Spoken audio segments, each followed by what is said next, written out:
Okay, magandang araw muli. Nandito na naman kami sa aming second segment ng aming Kalikasan Kalusugan program. Ano? Ayan, andyan si Doc. Doc, magandang hapon, Doc. Si Doc Alan eh. Hello, good evening. Ngiti ni Doc Alan eh. Oo, nami-miss ka namin, Doc. Good evening sa inyong dalawa, Jill and Fred, at sa lahat ng ating mga viewers tsaka listeners. Yesterday we were in Congress with the Congressman Dan Fernandez. And I was also discussing about that, yung pinag-uusapan ninyo tungkol sa I brought up that point din doon kasi ang ini-insist ng isang congressman doon is meron namang governing body that manages the COVID. And they said that the DOH and the DOH getting guidelines from WHO. I mentioned autonomous naman tayo sa WHO. We could have done differently, not necessarily following WHO guidelines in management of COVID. So, pero hindi nila naiintindihan yun eh. Hanggang sa inopen ni Congressman Dan yung IHR na yan. And ang problema kasi, I'm not so technical and also familiar with all the terms na ginagamit tungkol dyan sa usapin na yan. Pero it seems na hanggang November 30 na lang ang deadline para ma-amend pa yon na that, kung member nation tayo ng United Nations, accepted na natin yung anong yun. Hindi lang yung pandemic treaty, dalawa eh. Hindi ko alam yung isa yung tungkol sa IHR regulations sa Philippines eh. That will be So, nung tinanong naman yung representative ng DOH, there was a USEC there from the DOH. Sabi nila na pinagmimitingan pa lang daw nila yon sa DOH. At ang next meeting nila sa December, first week yata ng December, tapos third week ng December. Sabi ni Congressman Dan, tapos na yung deadline ng WHO for that. So bakit hindi kayo aware diyan? Yun ang nangyari doon sa hearing kahapon. Kaya nga mangyayari, mapapasagot hindi natin kasi gustong-gusto lang very passive very passive, very naive ang DOH natin as far as this WHO, IHR. Hindi nila alam, hindi nila nakikita yung danger na magpasakop tayo dyan, maging sunod-sunod tayo ng WHO. Ang dapat sana, kung magagaling itong mga nasa health department natin, magkaroon ng sariling, magkaroon tayo ng sariling diskarte sa ating health, ruling, paano i-manage ang health sa of course, Philippines, di ba? Lahat ng hindi not necessarily everything will be dictated by the HR. Parang tinanggap na nilang hindi nila kaya or ayokong sabihin yung term na masama na parang gano'n na parang sinasabi parang lang hindi ko sinasabing gano'n parang ina-accept na tanga naman kami kaya makikinig na lang kami sa inyo. Masakit pakinggan. Hindi naman gano'n ng mga doktor sa Pilipinas Ewan ko ba kung sino yung nandyan sa gobyerno, sa health. Parang ganun ang gusto nilang palabasin. Pero ang daming magagaling na doktor sa Pilipinas. Nakita naman natin, hindi lang pinakinggan nung panahon ng pandemic, hindi pinakinggan nung pinipigilan nga natin yung vaccine rollout. Hanggang ngayon ayaw pakinggan at ngayon tatanggapin nila itong IHR ruling ng regulation ng WHO sa ating Department of Health. So nakakalungkot kung anong mangyayari kung ganyan ang mangyayari. Pero hopefully through the inquest of nakakatakot, Doc. Nakakatakot, hindi lang nakakalungkot. Nakakasipahayo. Nakakainis o bakit nangyari. Pwede namang mas mabuti sana ang magawa. Kaya nga, Doc, napaka-importante yung yung excess death ang ma-discuss.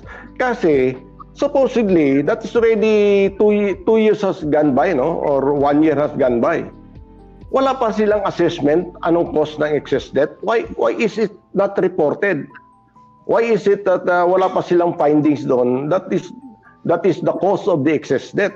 Because this will give us the background on the next pandemic, anong gagawin, anong nag-cause nito. Kasi klarong-klaro, vaccine ito ang whole of 2021 na pandemic, walang bakuna. Okay, 2022, in fact, March lang nagsimula ang bakuna. Yeah. Para sa kapanan ng mga tagapakinig natin at tagapanood, ang pinag-uusapan natin excess debt dito, yung nangyari nung 2021, which was 262,000 higher than the debts during 2020. So that's about 43.2% higher, which is very unusual. Hindi lang tawag dyan excess debt, kundi excessive debt. And ang tanong nga, anong cause doon? Anong explanation doon?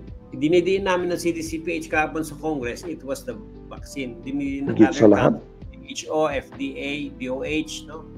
Eh, ang sinasabi, magugulat kayo sa explanation ng DOH. Sabi nila kasi chronic illnesses yun na pre-existing dahil hindi available ang medical services during that year, kaya nangangamatay mga tao. Yun ang kanilang explanation. Ang problema kasi wala pa doon sa stage na pwede na kami mag-rebut, mag-react, ganun, hindi pa Pero gusto ko sana mag-react doon, sasabihin namin, CDCPH mag-react doon, sasabihin namin, hindi po pwedeng ganon kasi halimbawa, pagpasok ng 2022, 2023, available na medical services nakakapunta ng mga tao sa mga doktor. Bakit 10.7% pa rin ang higher ang excessive debt ng 2022? 10.7%, mataas pa rin. So, ibig sabihin, merong cost. Actually, binanggit ko rin doon pero hindi siguro na-register sa kanilang isip. Sabi ko, please call for doctors to explain it kasi debt ang pinag-uusapan natin di ba? Mga doktor ang dapat na sumagot dito. And I believe many doctors present here can relate to what I'm saying. It has something to do to the key to understanding this excess debt. You will have to go through understanding the pathophysiology and the mechanism of action of the vaccine. Ano yung pathophysiology ng mga deaths na namatay nila? And I was telling, it's all about spike protein pathology. Yung COVID, spike protein problem ang pathology, ang kaya namamatay yung mga tao sa COVID. Pagdating sa vaccine, dahil yung vaccine nag-produce pa rin spike protein, it will drive through the stimulation of ACE2 receptor by the spike protein. It will drive the same problem. Puro metabolic problems yan, mga metabolic syndrome, disease entities yan, hypertension, strokes, heart disease, yung myocarditis, endocarditis, and all that, di ba? So, hindi nila tinitingnan sa ganung aspect kaya hindi nila maintindihan At sinasabi nila, chronic illness ang dahilan. Totoo, chronic illness nga. Namamatay sila sa mga stroke, sa mga heart attack, and all that. Pero anong nagda-drive noon? Yung vaccine. Ba't biglang tumaas ng ganung kataas? And then sinabi ko rin doon, kinukonsider ba natin na yung 2,800 reports na deaths sa FDA due to vaccine, ni-report ng mga doktor all over the Philippines yan na ang cost nun ay vaccine. Ano ba? I-deny na lang natin yung pananaw ng mga doktor na yun na sila ang umattend sa bedside ng mga pasyente at ang conclusion nila vaccine related yung mga deaths na yun. Diba? So those questions were left unanswered. Hindi pa naman tapos. So meron pang susunod sa December na hearing kami. So ang key kasi dito, Dok, talaga na dapat i-erase natin yung issue ng dapat hingian natin ng report kasi meron tayong excess debt. Hindi maaaring hindi nagkaroon ng report. Where is your report, even assessment on that? Actually, nung tinanong nga sila kung yung mga debts dito sa 2022, pati yung 2023 kung available, although hindi pa available 23. Ilan percent sa mga namatay ang vaccinated, ilan percent ang unvaccinated? Wala silang ganun data. So hindi nila consider yung significance of vaccine as a possible causation of death. Kasi totally meron kasing cognitive dissonance mga tao Hindi nila maunawaan yung vaccine talaga ay malaking factor. Hindi sila mamulat doon na yung vaccine ay malaking factor na nagpadami ng mga namatay at nagkasakit pagkatapos yung papakunahan. Pero madali itong maunawaan ng mga taong namatayan, mga taong nagkasakit, tapos bakunahan. Hindi bihira yun. Actually, karaniwan. Ng mga taong makakausap ninyo, kahit sinong tao dyan sa kalye, tanungin mo, meron at karamihan. Although yung iba wala, pero marami ang magsasabi. So, meron ka lang namatay pagkatapos bakunahan. May magsasabi ka, meron ka lang na tao nagkasakit na, nagtuloy-tuloy na iba't ibang mga sakit, naglitawan mga sakit pagkatapos bakunahan. And yet, ang mga DOH officials at saka yung mga ibang sangay ng gobyerno, miski itong mga congressman, hindi nila admitin yun. Hindi nila sinatanggap yun. Miski yung bumabati ko sa amin na congressman doon, sinabi niya, ang asawa ko, my wife is a medical practitioner, is a doctor, no? Namatay sa COVID. O, ang tanong niya, would you have done differently kung kayo ang nandoon? O, di siyempre sagot ko siya. O, actually, hindi lang kung kami. Nung nandun din ako dahil frontliner ako, iba ang pamamaraan ng approach ko. Hindi ko sinunod yung protocol ng DOH na yan. Gusto ko sana sabihin direkta Kaya lang siyempre, ma-offend sila. So, sana sabihin direkta na kung hindi ho yung DOH protocol lang nasunod nyo, yung protocol namin nasunod nyo, you have a 5-fold chances na buhay yung asawa nyo ngayon. Survival. Kasi I'm speaking not of theories or anything. I'm speaking of experience na naranasan natin yung pandemic. Nakuha natin mga pasyente na hindi na kayang dalhin sa ospital dahil puno ng mga ospital, yung mga pasyente ayaw na rin mag-hospital dahil ayaw mahiwalay sa membro ng pamilya, mas pipiliin ng mamatay sa bahay, wag lang sa ospital, at least nandyan yung membro ng pamilya. Yung mga ganong klaseng pasyente yung ginamot natin at gumaling naman kahit severe na, no? Tsaka Doc, isa pa doon dapat na i-question sa kanila yung protocol. Sino nagbigay ng protocol? Saan yung kinuha yun? Sino nag-approve ng protocol?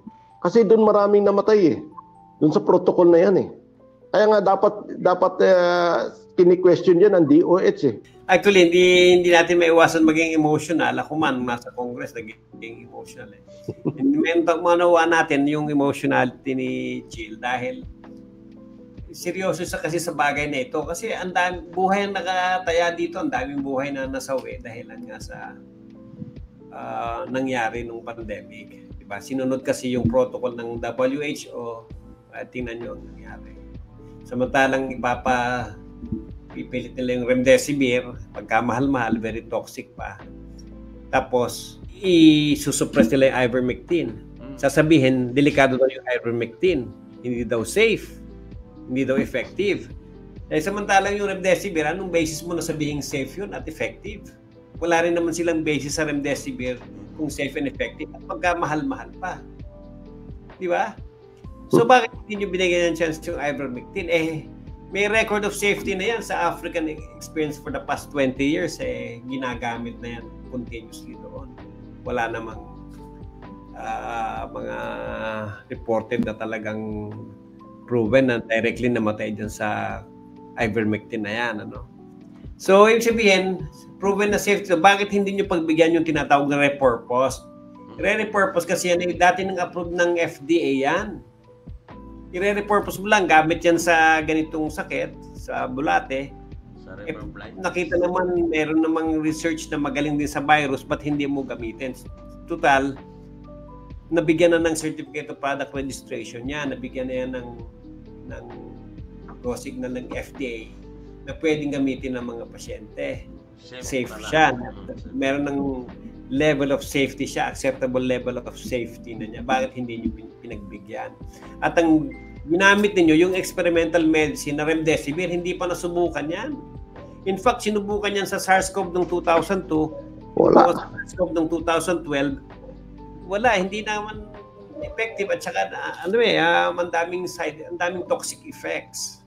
Bakit yan pa rin ang ipinilit yung gamitin at yung dapat na repurpose drug na available, murang-mura, yun ang binawal ninyo. Diba? Doc, ang number one na dapat i-emphasize natin dito, 2021, 2022, no? 2020, nasaan yung inyong report assessment Imposibleng wala. Kung totoo yung sinasabi nila sa chronic, where's the report? Submitted ba yan sinasabi mo o argument lang yan for argument's sake? You're under oath. Where is your report? Excess debt of 43%, you are mandated to make an assessment of the reasoning behind this excess debt. 200,000 is no joke. Responsibilidad niyo yan. Asan ang report niyo? Simple lang, Doc, ang pabolaanan yung sagot nila eh. Why it didn't happen in 2020?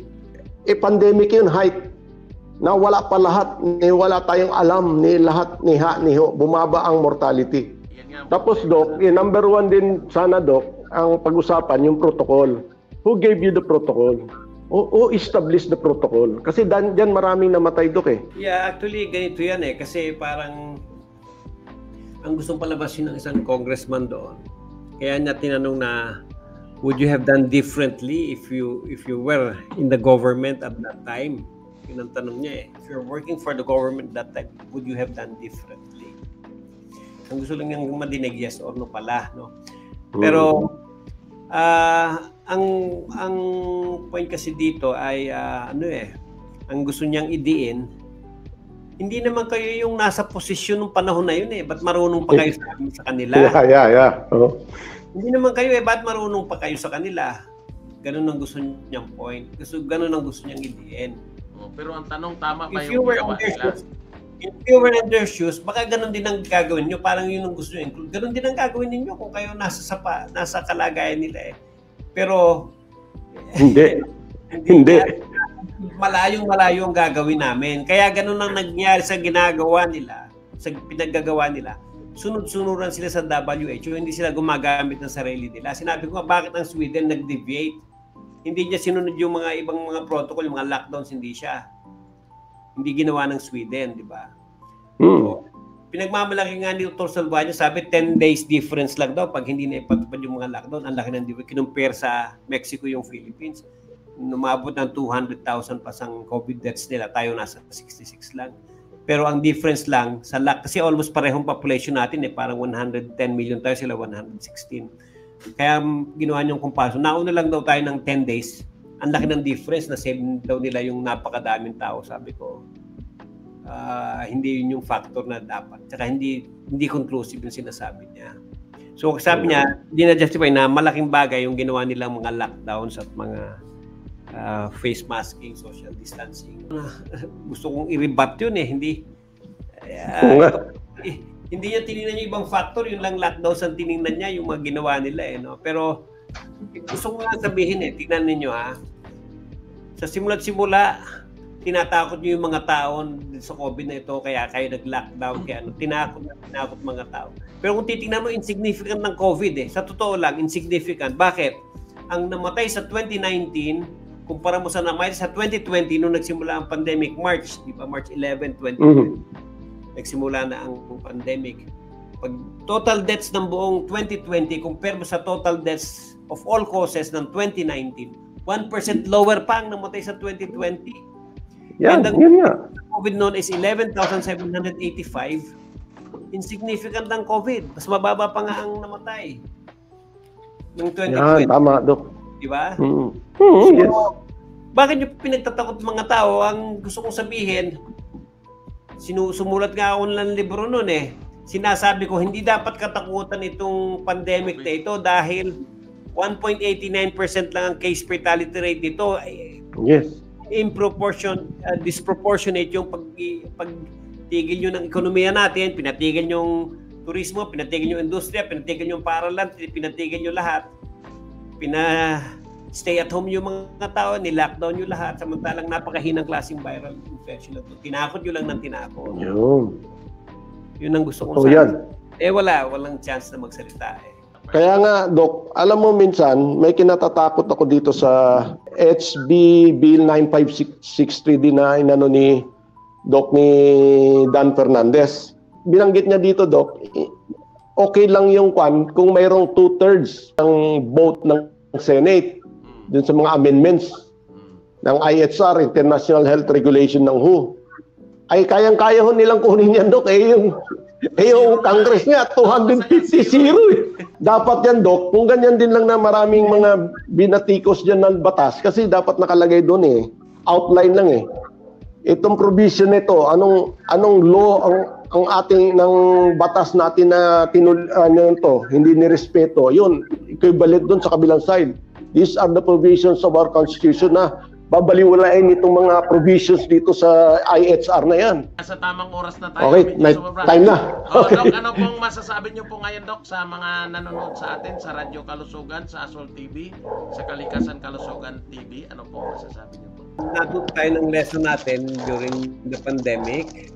Kaya tayo lalong higit na naging health conscious, di ba? Pero during the vaccine rollout, marami rin na nagpabakuna, nagkulang sa awareness na ang tanong ko nagtanong ba kayo kung safe yung bakuna, effective o dapat ba? Samantalang pinopromote natin noon pa, di ba, sa mga Zoom consultation ko, huwag magpapabakuna. Kasi experimental ito, nagpabakuna pa rin mga tao. Yung iba naman na-coerce kasi hindi sila makabalik sa trabaho kung hindi bakunado, hindi makabiyahe kung hindi bakunado. So nandiyan na bakunahan ng karamihan. 78% ng Pilipinos na bakunahan na. So, in any case, lalo tayong dapat maging palaisip ngayon sa kalusugan dahil nakikita natin yung binungan nitong bakuna na ito. Ang dami nagkakasakit, marami pang namatay. So, itong binabanggit na topic ngayon, itong House Bill, 6583 ba? Yan. At yung 9563, ano man, ang tinutukoy mo yung kay Dan o yung sa ano? Kay Dan. 9563. 9563, akala ko 8563. So, yan ay sana makalusot yan at ma-appreciate ng mga kongresista para hindi tayo mapasailalim sa control ng WHO pag pinag-usapan ng health. Yung naunang administrasyon, tinutukoy ko Department of Health, no? Naging sunod-sunod lang sa WHO. At anong binunga, diba? So, sana hindi ganun. Sana may sarili tayong pagdedesisyon, kapasyahan kung paano i-manage yung sarili nating Department of Health, yung sariling kapakanan ng Pilipino. Kasi autonomous naman tayo eh. Hindi tayo dapat magpapasaw. Ngayon, pag pumasok yan, yung IHR na yan, parang voluntarily sinusurrender ng mga health regulators natin ang buong sambayan ng Pilipino na ang lahat ng polisiya, lahat ng kalakaran pagdating sa health ay magiging sunod-sunod lang sa International Health Regulation ng WHO, which should not happen. Hindi dapat. Hindi talaga. Hindi dapat kasi napatunayan na din sa pandemic pag sa baksina, pag naging sunod-sunuran tayo sa kanila, talagang magkakaproblema. Maraming mamamatay, maraming magkakasakit. Iisa lang ang buhay ng bawat isa sa atin. Pag nawala yan, wala na. Di ba? Meron bang kagaya sa atin ng pusa na siya mambuhay? Wala naman eh. Iisa lang. So dapat seryosohin natin itong bagay nito. Okay. Maraming salamat Dr. Alan Labrito sa inyong pagsama po ninyo sa amin. Sana sa susunod muli at huwag kayong magsawang sumuporta sa programang Kalikasan Kalusugan. Maraming salamat sa susunod ulit sa aming programang Kalikasan Kalusugan. Bye-bye. Bye-bye.